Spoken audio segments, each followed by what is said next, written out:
As we're waiting for the next session to start, I was just going to mention something about last night. For example, I've been coming to Clemson now for many, many years, and proud to say my son graduated here in 2018. And we're in a room last night with 30 panelists, and I've been following this, for the last couple of months as a coach here.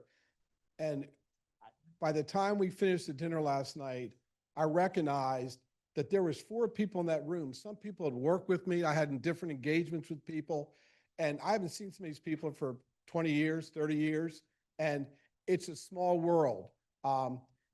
Networking is so important, and last night, it just shows you how the dots connect in life. So never forget that, because I've learned a great lesson in life is that I know through my career in business and sports, you'll see the same people on the way up as you see on the way down. So you got to be humble and you got to remember those things. But it was just really cool last night. I mean, I've been in with Washington Redskins. I've been in Buffalo, and I start connecting dots and see it in the Canadian Football League, and I was just overwhelmed to think that there's 4 people in this room that I have direct relationships with, not knowing when I came here last night. So I thought that was kind of cool. So why don't we get started? I'd like to introduce our 2 panelists for, I think, one of the more interesting topics. We're going to be talking about the changes in college athletics today and NIL. And we have 2 experts here with Michael Drake and Bobby Couch, who are going to talk about this in a few minutes here with us. But I just want to say that this is the changes that have gone on really in the last 5 or 6 years, I could have never envisioned. And I've been in the sports world many, many years. And I said to myself, wow, the challenges that universities have today to balance the budgets, keep moving that arrow in the right direction, winning football games. I mean, we know every day we look into the news and we see all types of changes. Transfer portal, money's being exchanged, coaches being hired and fired. And but all this takes money. And really, universities today have to get entrepreneurial. So you're going to learn a lot from these 2 gentlemen here in a moment. I'm going to turn it over so they can talk about their bios. But I just want you to keep in mind today, we're going to try to incorporate all 21 varsity sports, all the team sports, women's and men. So when we talk about NIL and the type of funding and Clemson Ventures and all the things that are going on today, I want to think about the big picture. It's just not football and basketball, which are the big revenue sports, but it's all the sports and how it affects all the student athletes that are involved in today's environment. So with that, I'd first like to introduce Michael Drake and let him give his little bit about himself and his journey and his career. Thanks, Jim. Wonderful to be here. Man, I remember early in my career sitting in rooms like this that you're all sitting in front of, and Jim makes a really good point. You're now part of a network, and it's a small one, and our paths will cross, whether it's in the next year or the next 20. Really would encourage you to listen to what he said and shake a few hands and be fairly persistent over the coming years and staying in touch with people around here, because your paths will cross. Michael Drake, I am the proud dad of 3 boys, 14, 11, and 8. And my wife, Casey, who none of this happens without her for many reasons, but 24 years in the sports business, started selling tickets. Actually, really started as an assistant. I was getting coffee for guys that owned minor league baseball teams. And I'll make that point just because I got out of college with a pre-law degree, and I thought, oh shoot, I'm sort of big shit. I got a degree. What do I go do? And for me to get into the business, it had to start with getting coffee for some guys that have become really successful. But fast forward, just went on to sell tickets and learn that business, and slowly worked my way up into all different areas of the sports business. It's been a wonderful career. It's hard. There are no shortcuts. Like, you're going to have to hustle and you're going to have to grind every day, just like you would at any job, or even when you're an entrepreneur, you're going to be doing that. And so embrace that. Quickly, a little bit about myself and Clemson Ventures.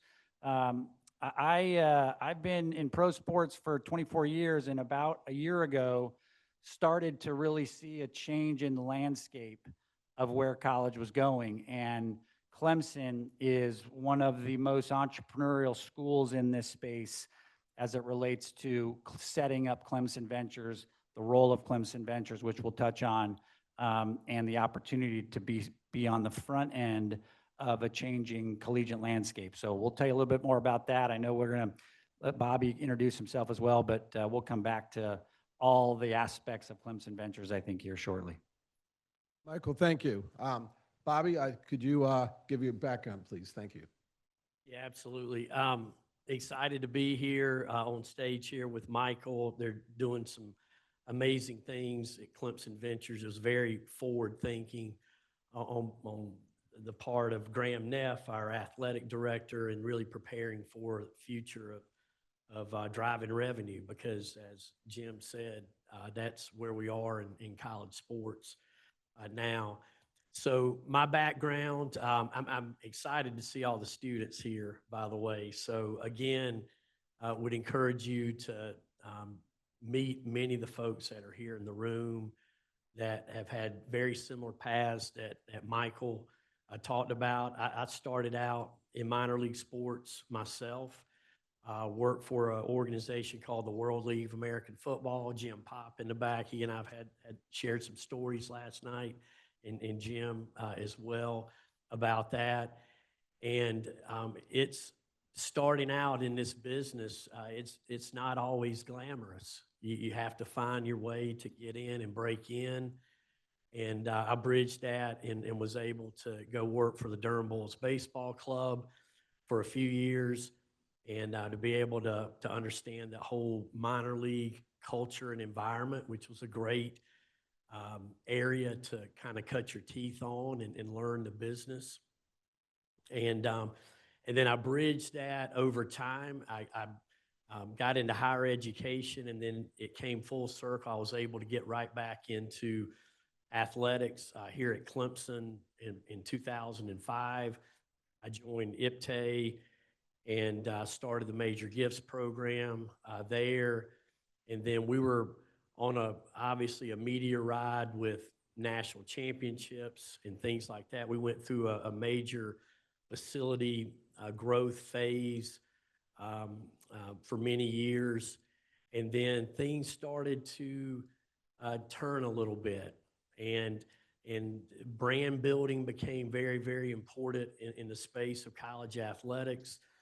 And then with the transfer portal and then the introduction of NIL, things really, really began to look different.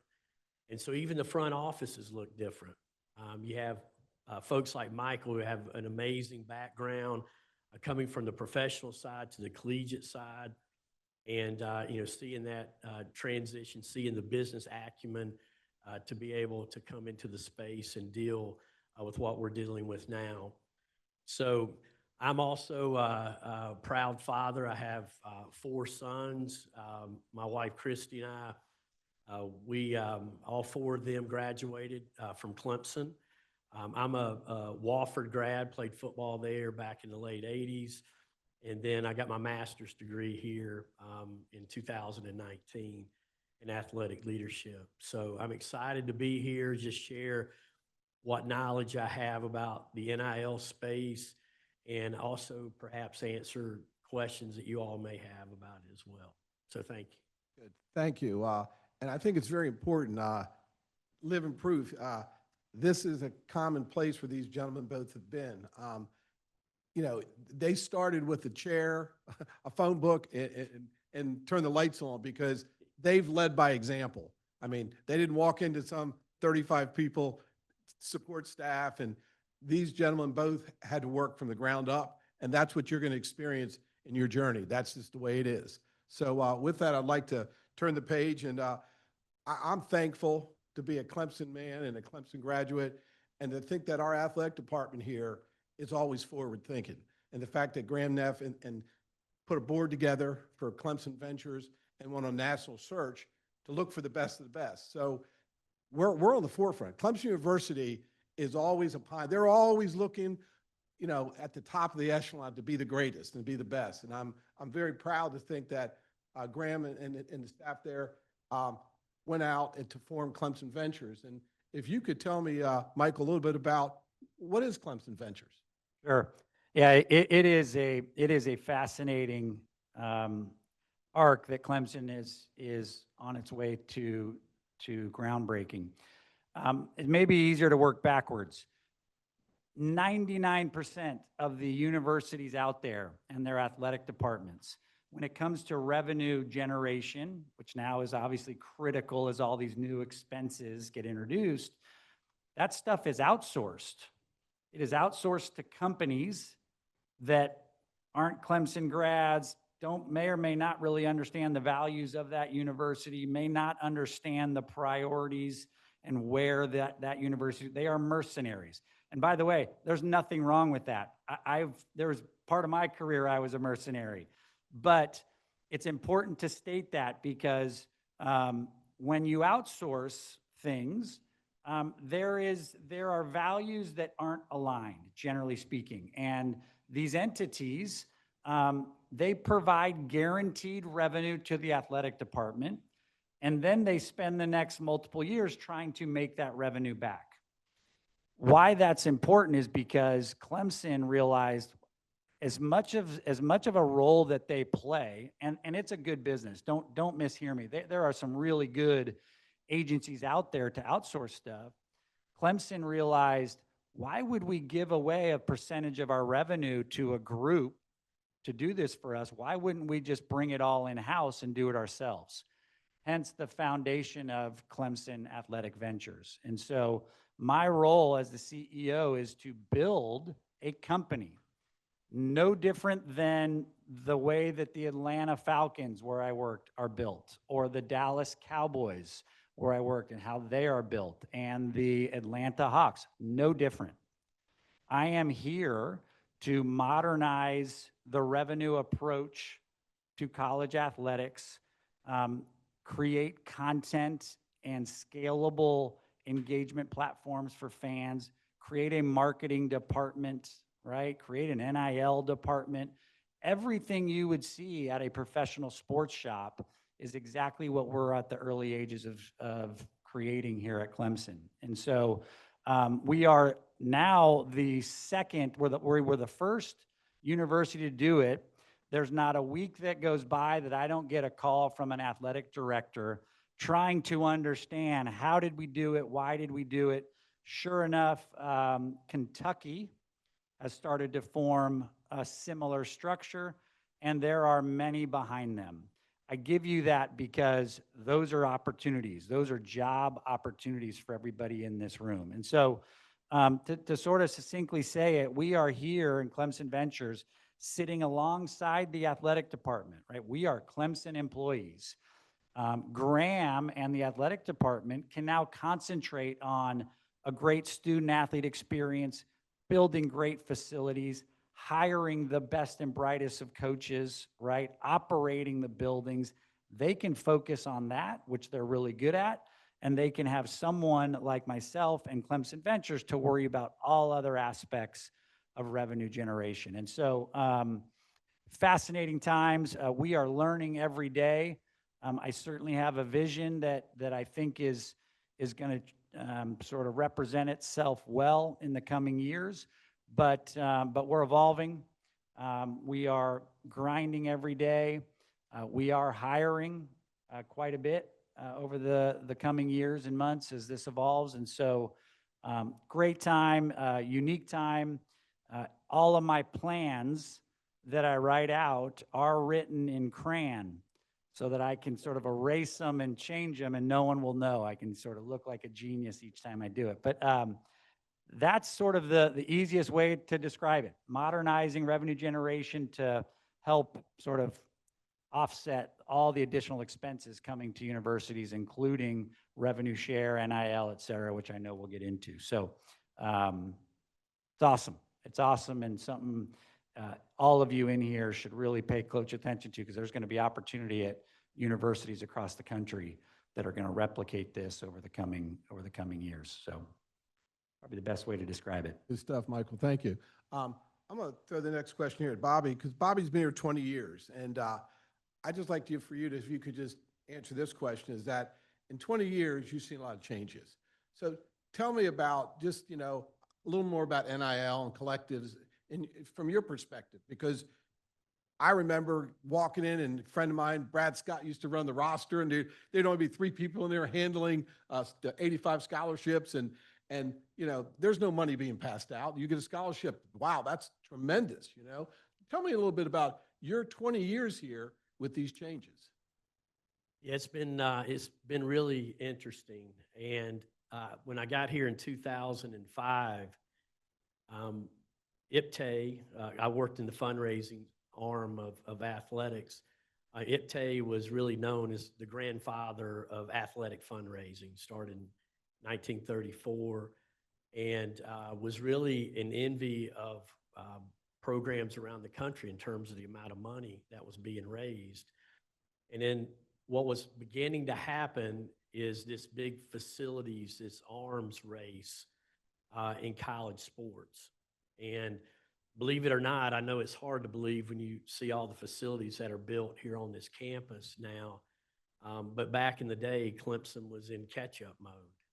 There were schools like Florida State, other schools that had indoor practice facilities, other things like that.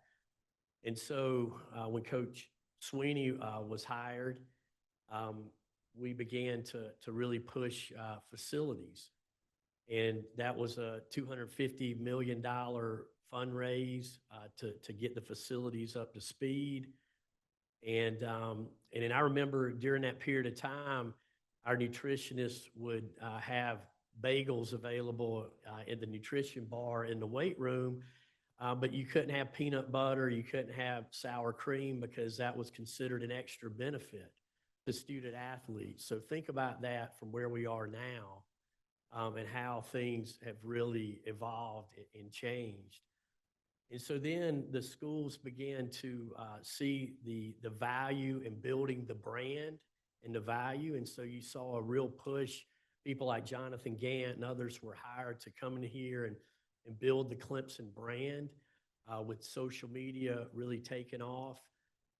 And then all of a sudden, the transfer portal and then NIL began to kind of manifest. And the NIL stuff really started back around the Ed O'Bannon case back in 2014.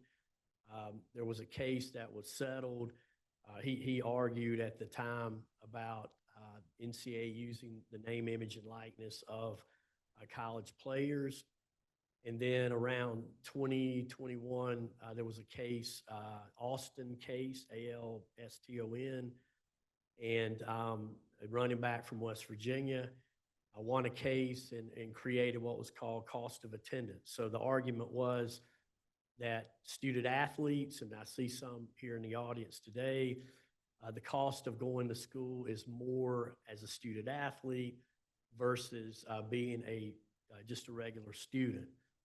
And so these layers of additional funding began to kind of stack up for student athletes. And then, of course, the House case, which was settled in 25 and was argued for a couple of years, that really became the game changer. But in my opinion, the biggest thing that really changed college sports was really the transfer portal.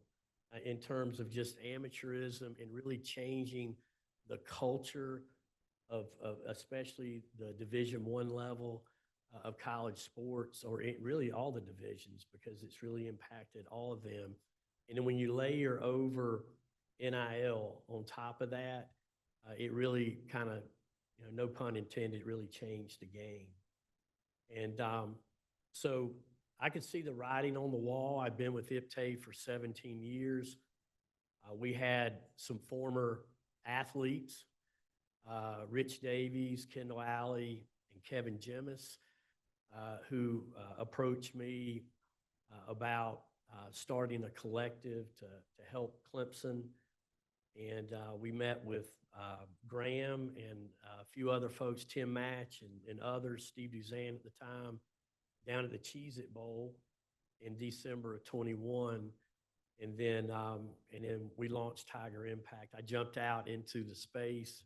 My wife thought I was crazy doing it, but I was ready for an adventure, and boy, did I find one. So I jumped out and did that on behalf of Clemson. We were only representing Clemson student athletes, and I was honored to be able to do that. Thank you, Bobby.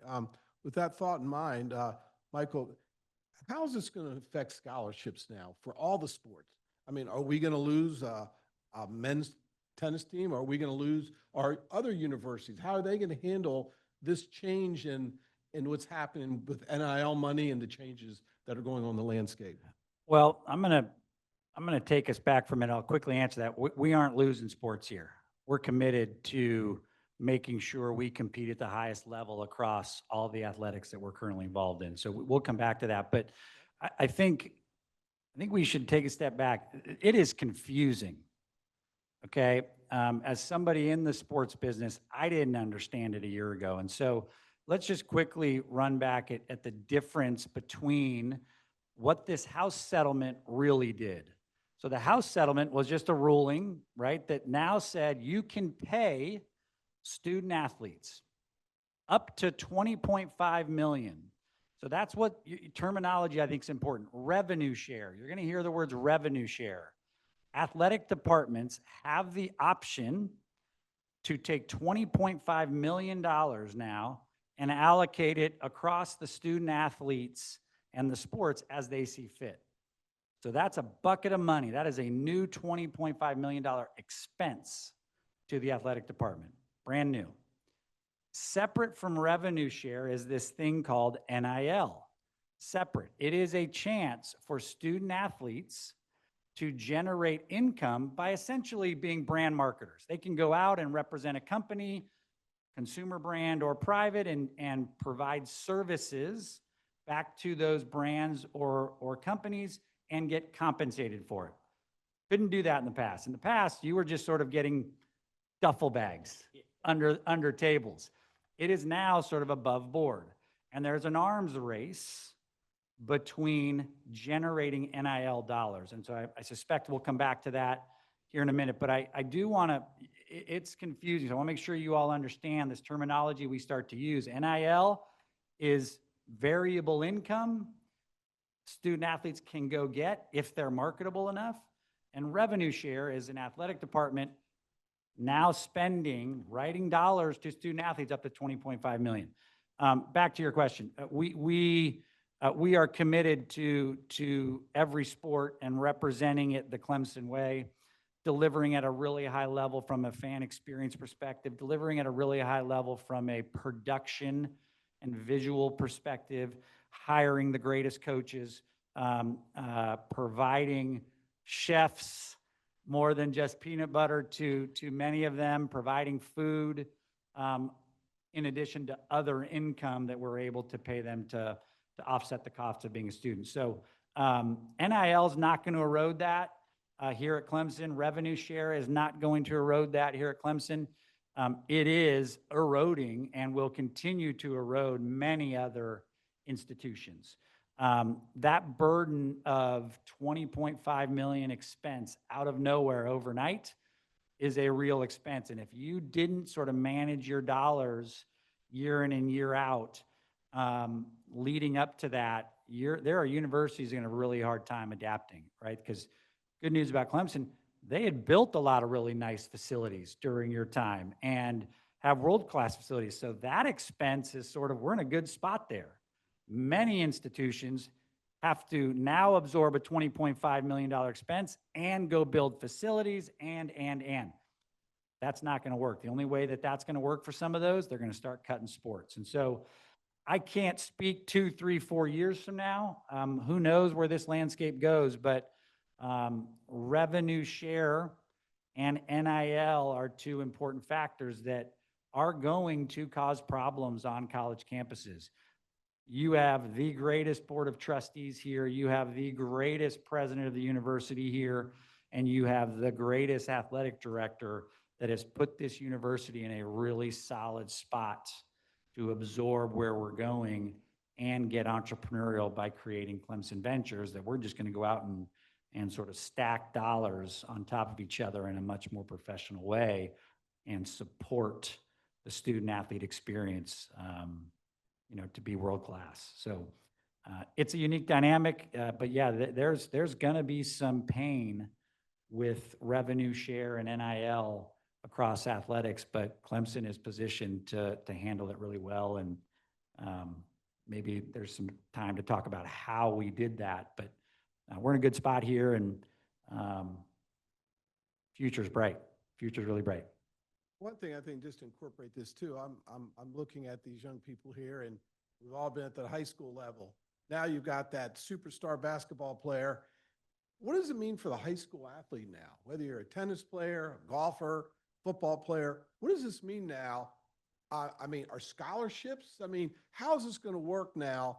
Are student athletes from high school going to be paid to come to a university? How is this all going to change in the way? Because back in my day, that was illegal. We know they took the duffel bag and the shoe boxes, but how's that going to affect the landscape? The answer is yes. College or high school athletes, this is really sort of an evolving thing, but high school athletes can get paid today to commit to a university, okay? If they don't attend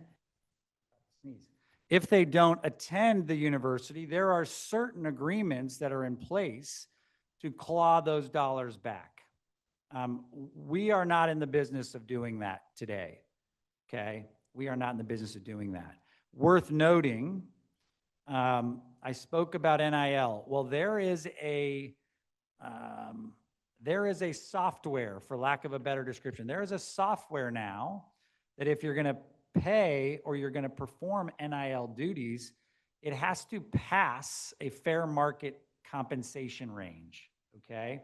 Why? And that's called NIL Go. Why that's important: if you give dollars to a student athlete, a high school student as a commit to come here, they have to declare that money when they get on campus. And they have to run that money. What did you do for that money, high school athlete? What did you do for that money? And it has to pass NIL Go. If it doesn't pass NIL Go, that kid athlete is going to have to continue to perform more duties until that range of compensation is met. So clear as mud. But yes, you can commit dollars to a stud high school athlete, but once they step foot on campus, they have to abide by the rules that some of what I've laid out, and that's where it gets really murky. So we'll see, but yeah, there's a real arms race on the recruiting trail as well to hand out dollars or commit dollars, but we're going to build our teams with the culture, with the Clemson values, this beautiful campus, the beautiful administration. We're going to build it that way. Once they get here, hey, we're comfortable paying you. We're comfortable paying you to perform, but we're gonna stay a little bit out of that, recruiting, handing out dollars at this point to a degree. Thank you, Michael. Bobby, so with everything Michael just said, revenues solve all problems, okay? So where is this next? Being, universities now have got to become entrepreneurial. There's all different ideas, and we have all these beautiful facilities here. Where do you see the next generation of revenues coming from? How's this going to different going forward? Michael can probably answer that better in terms of kind of the vision for driving revenue. Certainly what I can speak from a fundraising standpoint, and Michael touched on this earlier, when you're adding with the house settlement, there was what was called roster limits, okay? And so each sport now they're locked into a certain number of scholarships that have to be provided.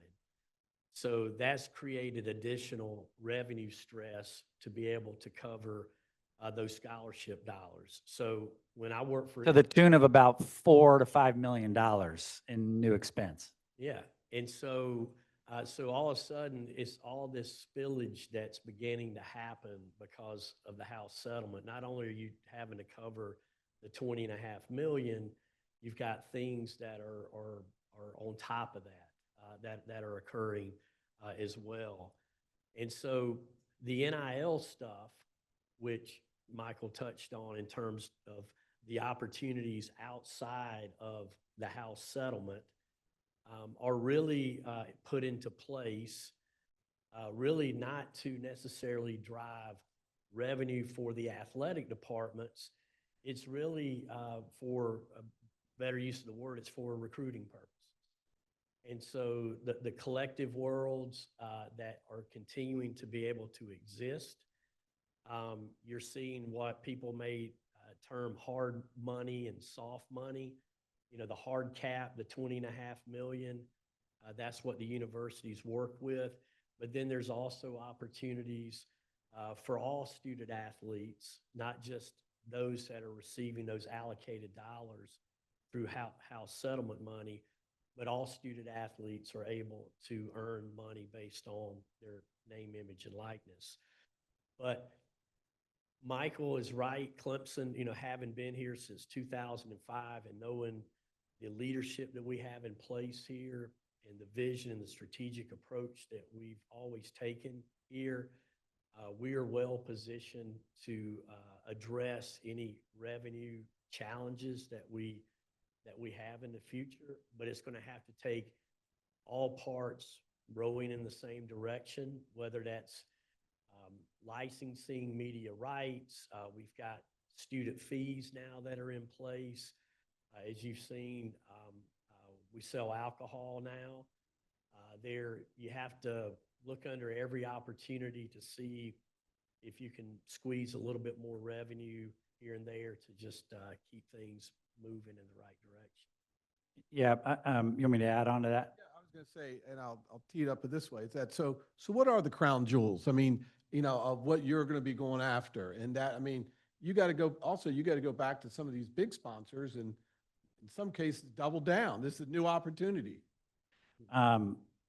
Sure. Look, there's a big sort of hill to go climb. We created all this expense and we got to go offset it and then build on top of it. A number of ways. One, there's an announcement coming out today of a concert we're going to hold at Death Valley in April, and then there's another one behind that. That business is a new revenue generator for us. We're going to program our facilities, concerts, private events, weddings, birthdays, etc. We're going to do that. The licensing business is an area he talked about. We're going to modernize that business. It's been run really well here, but like anything, there's probably efficiencies and ways to do it a little bit better to generate a little bit more incremental revenue. Jersey patches, no different than professional sports. That is an opportunity that's going to come online probably by next year. We are already in the process of prospecting the entire Southeast and Eastern Seaboard to find our jersey patch partner, okay? Modernizing just our sponsorship business, a big way for us to generate more revenue. We have a platform called Clemson Plus. Well, let's create really engaging content for that channel that Netflix, Prime Video, et cetera, might buy our library from us. Our ticketing business, how do we scale our buildings better, right? How do we think about the fundraising business and the ticketing business together and modernize that? And so there are a ton of ways to generate more revenue. One of the ways I'm most excited about, he sort of couched it as rowing in the same direction.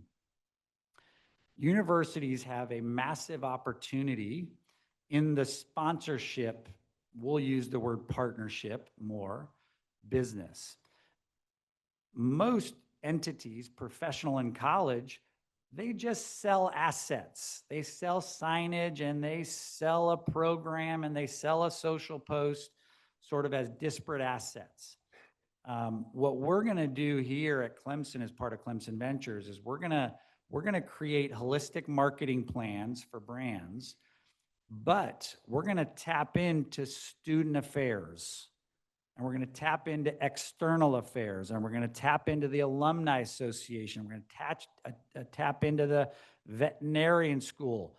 We're going to provide assets to companies that are far above and beyond athletics, right? If a company has a problem finding talent, well, shoot, colleges are really well positioned to help companies like that. Pro sports, you can't really help somebody with their talent acquisition. It's really hard. Really easy for college institutions to do that, right? Those are big objectives of companies today. How do we help with research, right? Big issues that companies have. Universities are uniquely equipped to help them in all these different areas. Yeah, can we help you with your brand marketing, UPS? Sure. We can put some signs up. We can get you some great hospitality. We can help you there. But guess what? We have a College of Packaging Science. Why don't we also help you develop the next great shipping box and charge you a lot of money for that?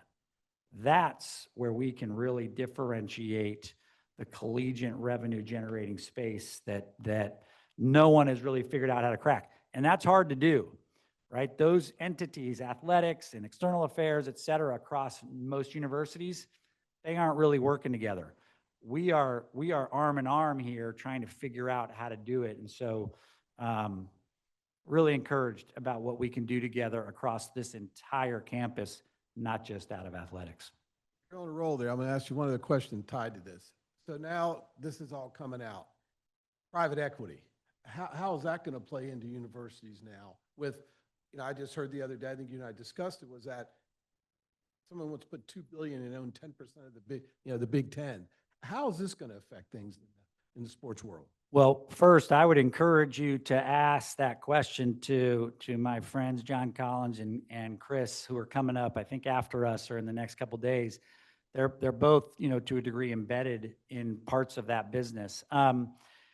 Look, private equity and firms like those that provide capital, they're opportunistic. And they see, like everybody does, and like Clemson does, that, wow, college is really undervalued. And there's big upside in collegiate athletics. And now you have all these collegiate athletic departments strapped for dollars. So if I'm a private equity firm, that's a pretty good target, right? I can go loan money at really cheap rates to help these athletic departments not get rid of sports, right? And to sort of get out of this difficult environment that some of them are in. Look, we listen. We're not too proud to listen to those ideas. We've had a number of those meetings. It's not an area we're interested in getting in today. I think private equity is also trying to figure out how to play in the space, because general agreements with private equity that the entity is giving up ownership, some amount of ownership to that private equity firm. Universities get really uncomfortable with that. Athletic departments get really uncomfortable with that. Interesting enough, private equity is starting to figure it out. They're looking at the conference level to help conferences with sort of fund acquisition. And so it's going to be here. I suspect they will find a way to work with conferences or institutions. We're listening, we're learning, we're gonna stay engaged in that space, but not an area that we today are interested in or are looking to do. The other area private equity may be able to help is when you need to build new facilities. Those are big capital outlays that a lot of universities and athletic departments have a hard time with. And so, hey, can you get some money from private equity to help build facilities? Maybe. But then again, universities and athletic departments can get money pretty easy and borrow money without giving up ownership. It's not that hard for them to do that. And so is private equity the answer to that? I don't know, but there's some smart people in it. They will figure it out, and they will play a role at some point, I suspect. but we're not there yet, and we'll just keep learning. Okay, thank you. As a fan, I want the students also, we're going to leave a few minutes for some questions, to start thinking about some questions for these two gentlemen. But, Bobby, many, many years, we have somebody that sits in Columbia, South Carolina called the Gamecocks. And it would, in my mind, ruin college athletics if Clemson and South Carolina, and we could go into all the rivalries, Michigan, Ohio State, because they're in the same, they're in the same conference. But could we see a day where we're not going to be playing these huge rivalries anymore? And I would just like to get some feedback from both of you, because I think that's part of the culture of what makes college sports great. Yeah, I mean, there was a recent cancellation of a game. Alabama and West Virginia were planning to play. The conferences have pressure. The coaches have pressure to play a certain number of conference games each year. And so I really feel like in the future, you could see some of those things come into play where it could jeopardize rivalries, if you will. Just being a South Carolinian, I can tell you it'd be hard pressed to stop that game from ever occurring. I think it goes deep into the legislature in the state here. I don't know if that would ever happen, but you're starting to see that ripple effect across the country. We've got some big games lined up. Michael will probably touch on. We've got games, Notre Dame, even though they're a conference affiliate, football is not in the conference. We've got, home and away with them. We got Georgia. In the future, we got to go back down to LSU. And when you're required to play 9 conference games and you have only a certain number of games on your schedule, that begins to really play into, do we need to play this game or not? So I don't know if there's an answer yet, but I'm sure. No, we talked about yeah, it. no, you said it well. I hope not. Look, selfishly, as the modernizing revenue guy, there's a lot of money tied up in that game, and there's a lot more to make as part of that game. So, no, I don't want to lose that. That's not my call. But the pressures that he outlined are real, and you also need to win a lot of games to get into bowl games and CFPs, where then you make real big money. And so to go up against, a USC that has a squad, that's a risk. But I don't think that's going anywhere right away, but everything's in crayon, as I said earlier. I appreciate that. So we're going to start some questions here. So if we could, for the two panelists here, what questions you may have. I mean, one of the reasons I think everybody is sitting in these seats today is that these two gentlemen have touched on the fact there's going to be a lot more opportunities to get into sports at the university levels. And a lot of these positions will probably start as internships and then develop into full-time jobs. But the whole landscape's changed, which is a great thing for people getting ready, coming out of Clemson right now. It's kind of the world is your oyster. So with that, let's open up questions. I'm Zach. I'm Zach from the master's program with the sports business analytics. So with Clemson not being in the business of paying players out of high school, do you think that sets us back versus other colleges who are, because NIL came in play, we haven't really been a top 10 in recruiting class. So I was just wondering about that.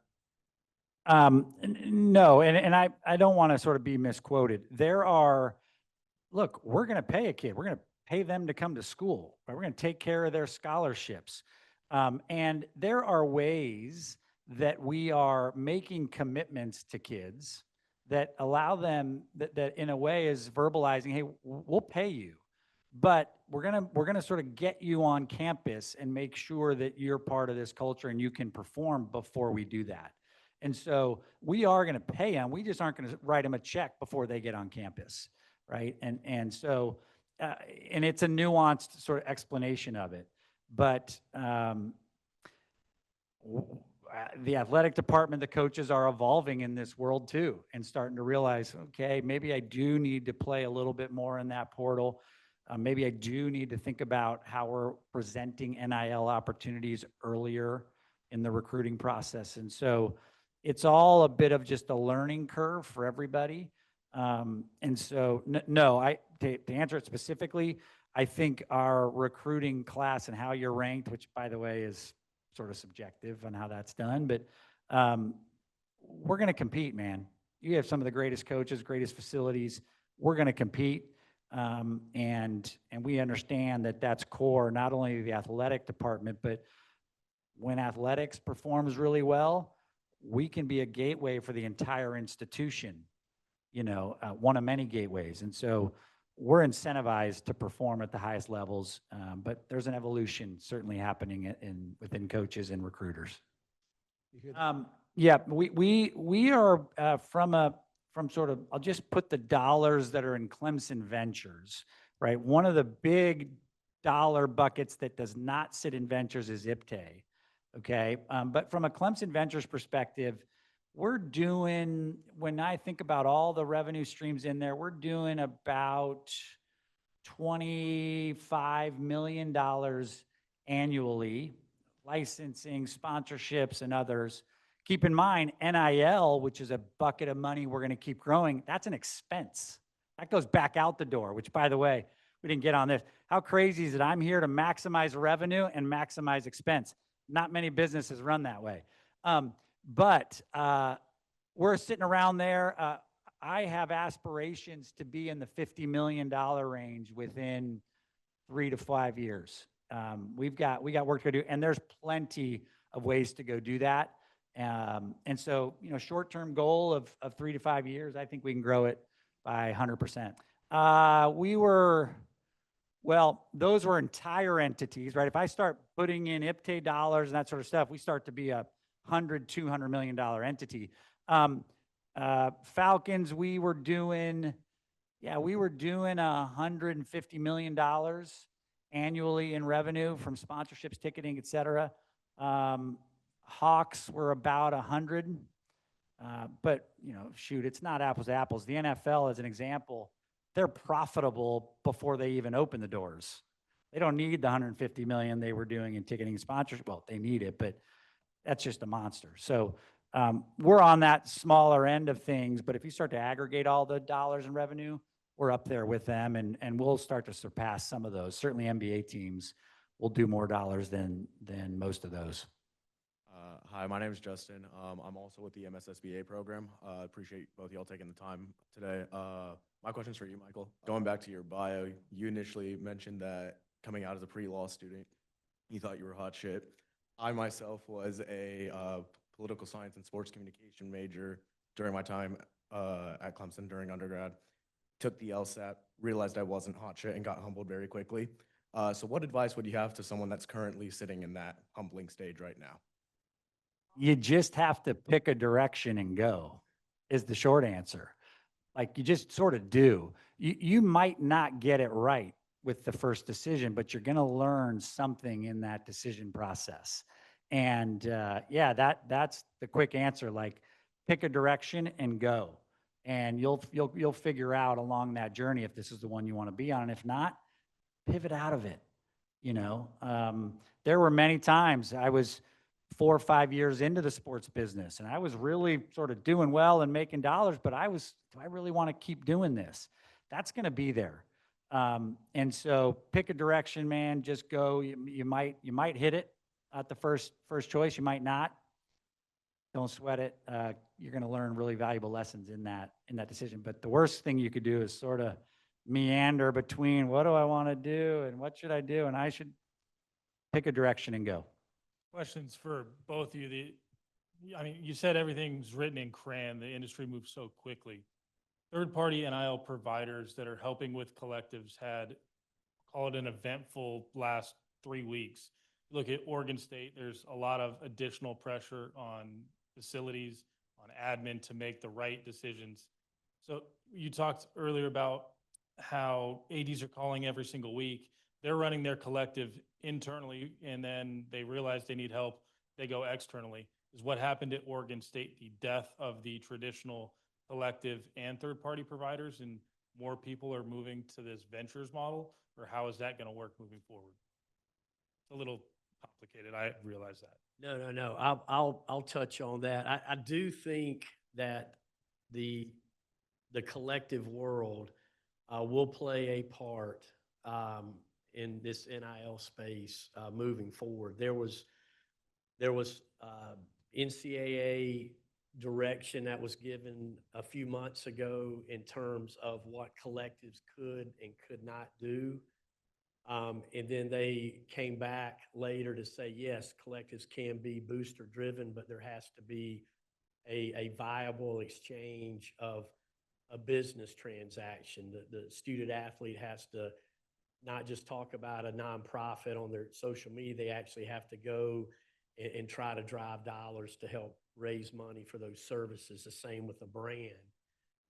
So I do think that they're going to continue. There are some schools that bring in $20 million a year in the collective space, but the schools are not allowed to. You talked about recruiting earlier. They're not allowed anymore moving forward to be able to commit dollars from the collective. So they can't say, listen, we're going to pay you $300,000 to come here as a starting left tackle. And then the collective is going to throw in $200,000.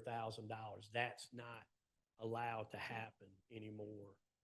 So I do think the parameters and the guardrails have been good, having been in the collective space since 21 or 22.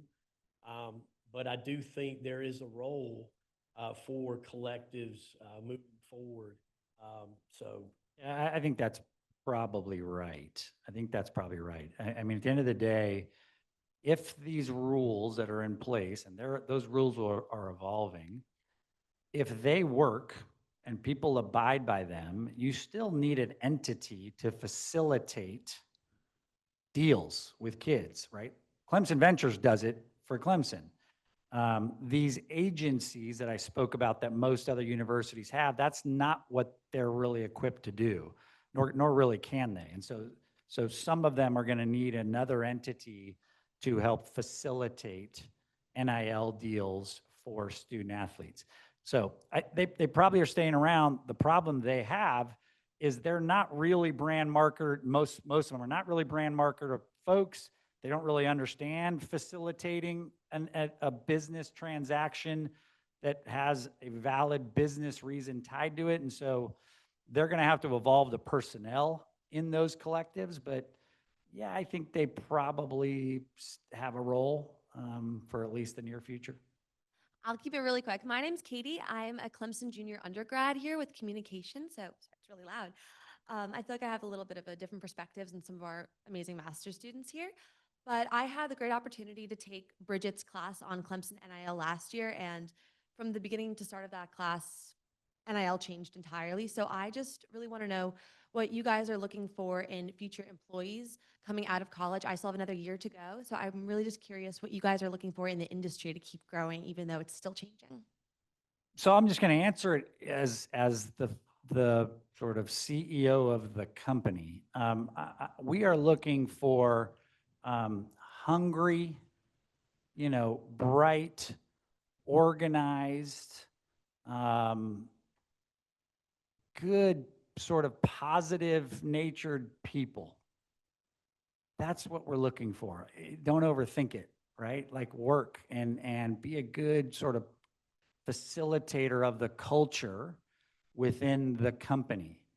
That's what we're looking for. Sure, I have an analytic department. I need sort of someone that's got an analytical brain. And so we'll you got to figure out which of the areas of the company make the most sense and understand what those verticals are so you can sort of put yourself in the right spot for those opportunities. But be a hustler, look, at least for Clemson Ventures, if the culture and the foundation of the business is at a really good place, the revenue will come and the employees will be happy and everything should largely work. Be a facilitator of that, right? Don't come in professing your expertise in any given area come in saying, be really curious, have a growth mindset. If y'all don't know what that is, read that, right? Carol Dweck's got a really good book about mindset. Have that type of mindset, right? If someone's inquisitive, curious, a hustler, good, positive natured person, and be ready to hustle. I think that's probably the simplest way I would tell you what we're looking for. If it's NIL specifically you're asking for, we need people to go out and find NIL deals for student athletes, but I'm not sure if that's exactly what you're asking for, but yeah, that's the biggest need specifically in the NIL space.